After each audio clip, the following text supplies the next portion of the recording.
Kuya Melo, ito po ang kwento ko. Magandang gabi sa iyo at sa lahat. Itago mo na lang ako sa pangalang Ella.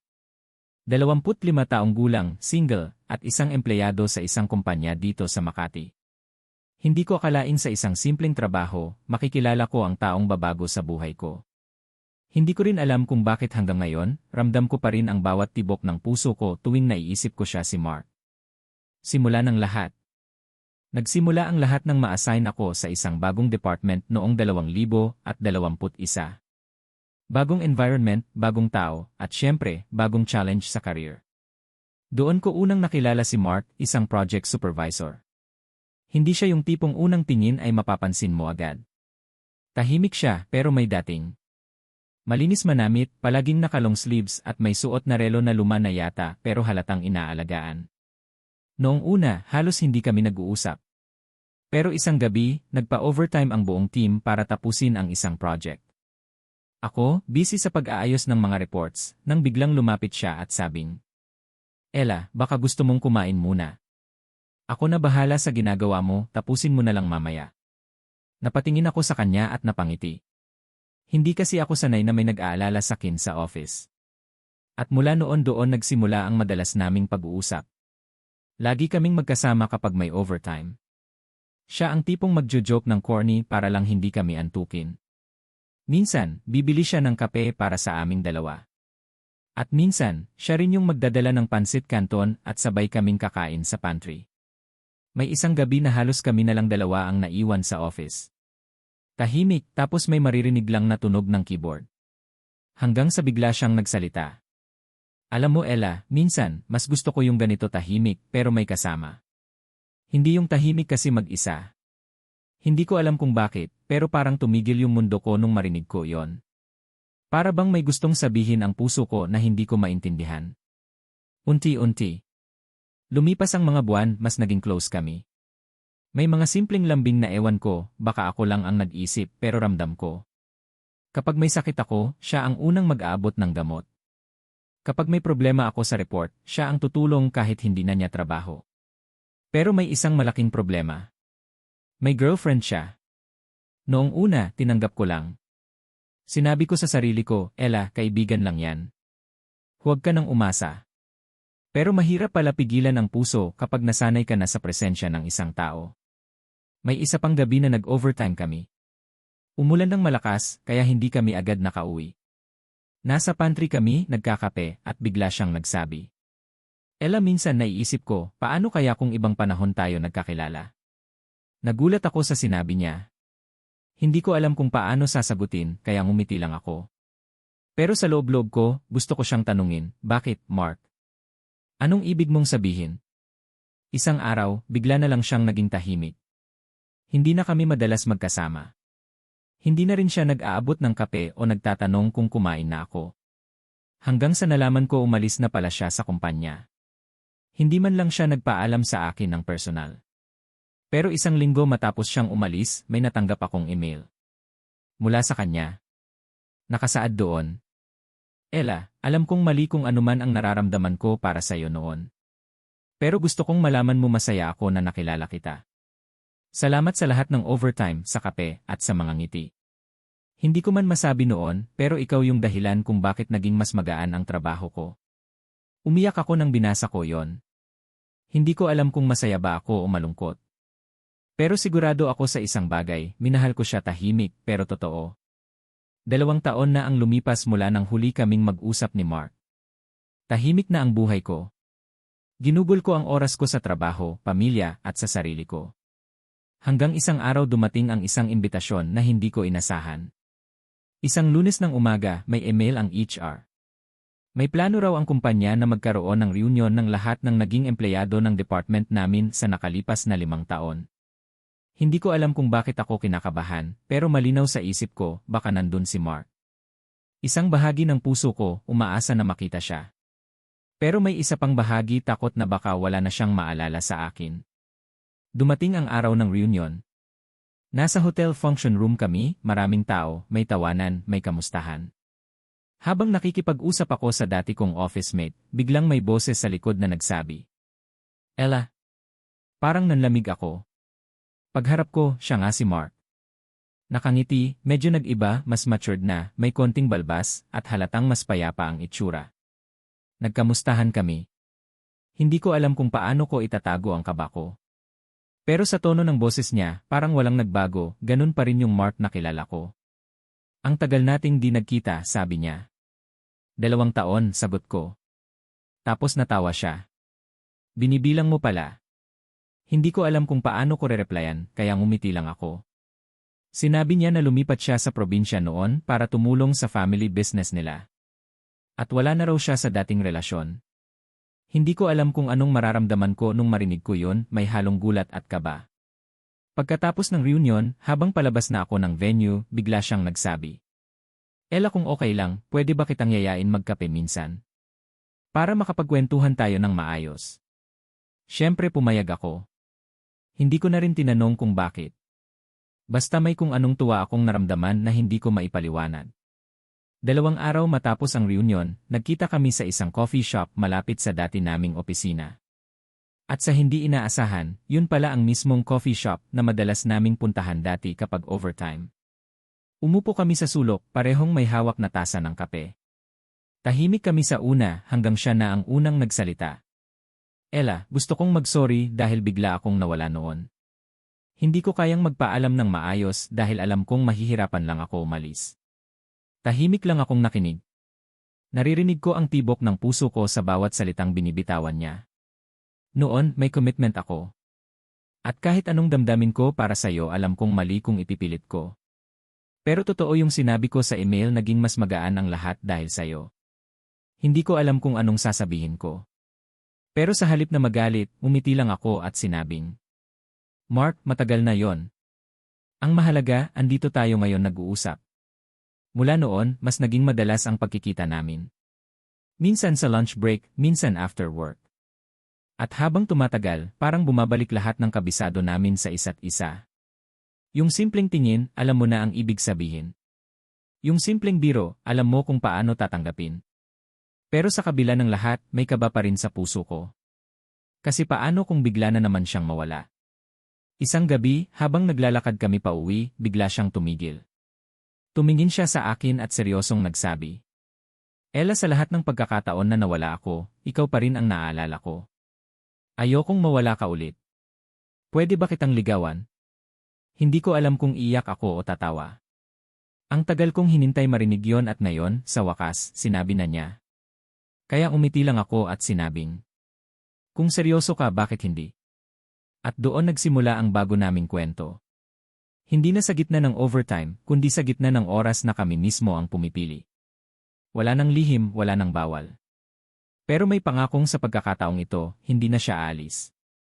Siguro nga may mga pag-ibig na kahit ilang taon mang mawala, babalik pa rin kapag tama na ang panahon. At ngayon, gusto kong paniwalaan na ito na ang tamang oras para sa amin ni Mark. Nung una, parang lahat perpekto. Lagi kaming magkasama tuwing may free time. Nagkakape, kumakain sa paborito naming karinderya, nanonood ng pelikula sa hapon. Hindi na kami nagtatago at wala na ring pangamba na may masasaktan sa relasyon namin. Mark was the same man I fell for, maalaga, mabait, at laging inuuna ako. Pero 1 buwan pa lang mula nang maging kami, napansin ko na parang may mabigat siyang iniisip. Minsan, bigla na lang siyang tatahimik sa gitna ng kwentuhan. Minsan naman, matagal bago mag-reply sa mga mensahe ko, kahit alam kong online siya. Isang gabi, tinanong ko siya habang magkasama kami sa isang park. Mark, may problema ba? Napabuntong hininga siya bago sumagot. Ella, baka kailangan kong bumalik ng probinsya ng mas matagal. May sakit si Papa, at ako lang ang pwedeng mag-manage ng negosyo habang nagpapagaling siya. Natulala ako. Hindi ko alam kung ano ang sasabihin. Siyempre, naiintindihan ko ang sitwasyon niya. Pero ibig sabihin, matagal kaming hindi magkikita. At kababalik lang namin sa isa't isa, parang ang bilis na naman ng lahat para magkalayo ulit. 2 linggo pagkatapos noon, umalis siya. Magkalapit lang ang probinsya nila sa Maynila, pero dahil sa dami ng trabaho niya doon at sa kondisyon ng tatay niya, bihira lang kaming magkausap. Sa una, araw-araw pa rin ang tawag at video call.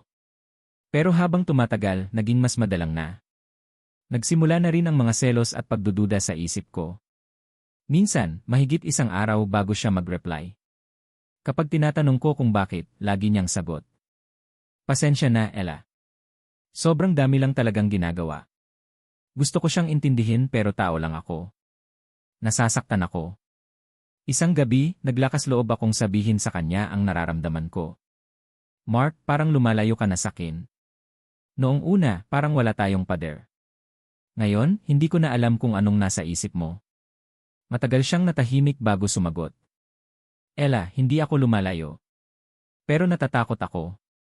Natatakot ako na baka sa dami ng problema ko, madamay ka at masaktan ka lang. Hindi ko alam kung iyak ako o magagalit. Mark, hindi ba kaya nga tayo magkasama para damayan ang isa't isa? Pero umiling lang siya.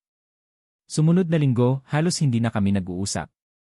Hanggang isang araw, nagpadala siya ng mensahe. Ella, siguro kailangan muna nating magpahinga.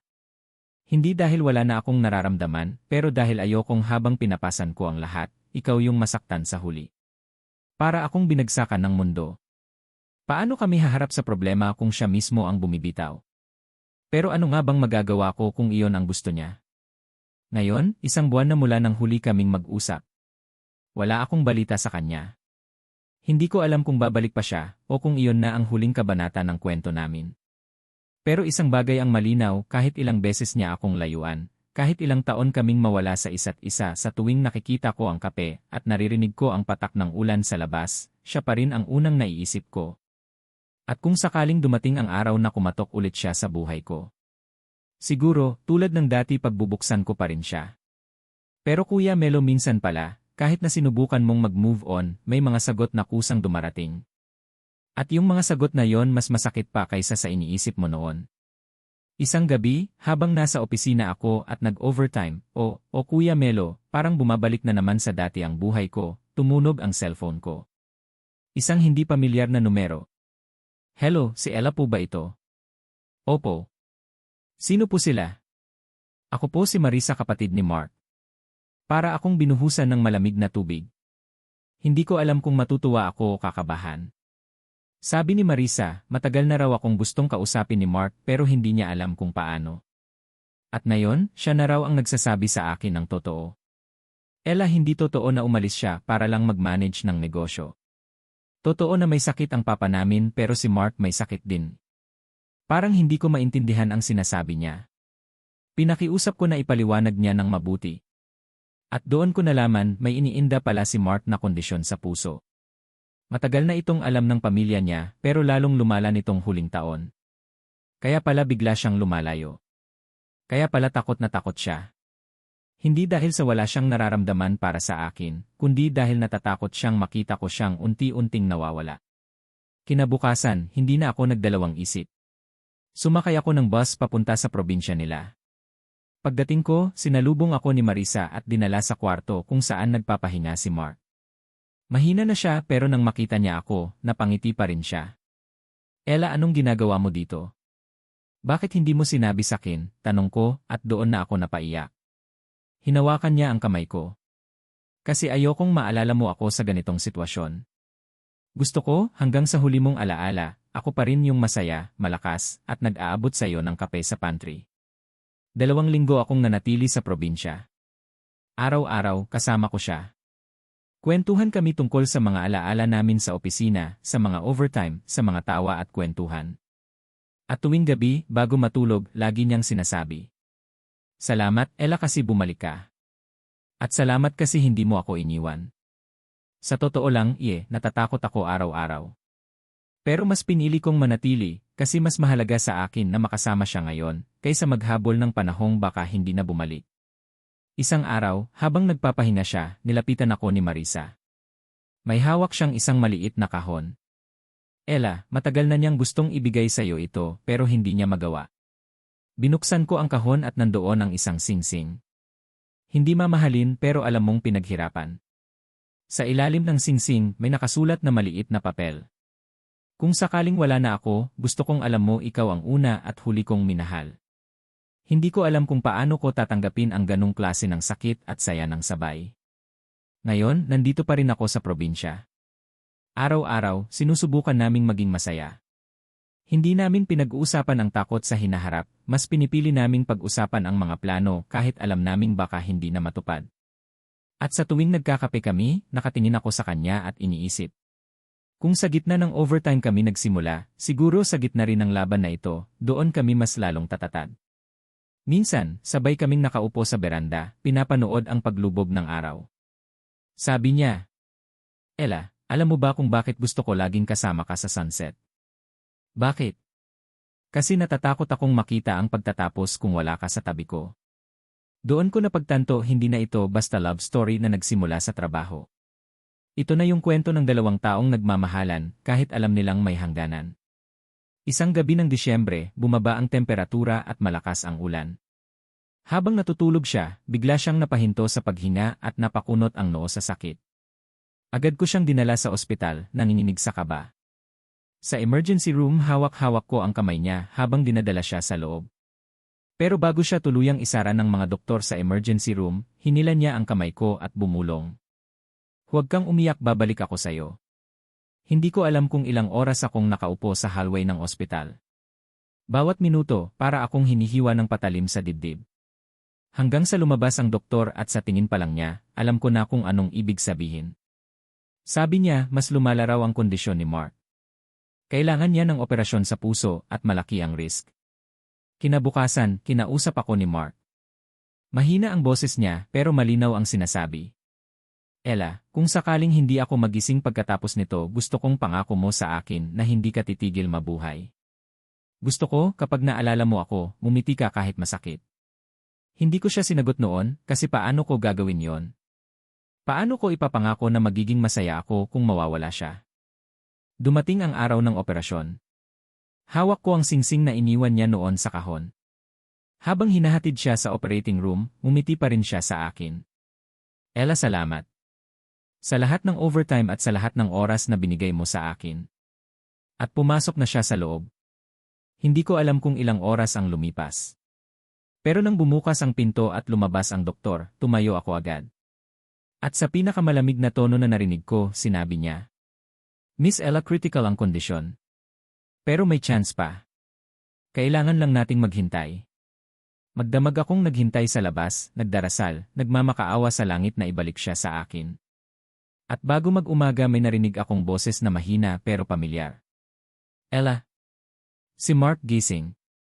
Mahina pero buhay. Napaluha ako sa tuwa nung nakita kong may chance pang mabuhay ang mahal ko. Umaga. Ngayon, nasa recovery stage pa siya. Hindi ko alam kung gaano pa kahaba ang oras namin, pero ang malinaw, hindi ko nasasayangin kahit isang segundo. Makalipas ang ilang araw matapos ang operation, dahan-dahan nang bumabalik ang lakas ni Mark. Una, ilang hakbang lang sa loob ng kwarto. Hanggang sa natututo na siyang maglakad papunta sa hospital garden, habang hawak ang kamay ko. Hindi na siya kasing lakas ng dati, pero bawat ngiti niya, ramdam ko, mas determinado na siyang mabuhay. Sabi niya minsan habang magkasama kaming nakaupo sa ilalim ng puno. Ella, dati iniisip ko mas mabuting lumayo para hindi ka masaktan. Pero ngayon naiintindihan ko, mas masakit pala kung wala ka sa tabi ko. Doon ko na-realize tama talaga ang sinabi ng iba. Ang pag-ibig, mas lumalalim kapag pareho kayong handang dumaan sa unos. Pagkatapos ng 2 buwan, pinayagan na siyang makauwi. At sa bawat araw na magkasama kami, natututo kaming magpasalamat sa mga simpleng bagay. Hindi na kami madalas lumabas para gumimik. Mas madalas kaming magluto sa bahay, magkape sa terrace, at magkwentuhan hanggang gabi. Minsan, habang naghahalo ako ng gata sa kape niya, biro niya. Dati sa pantry lang kita nakikita. Ngayon, sa kusina na kita kasama araw-araw.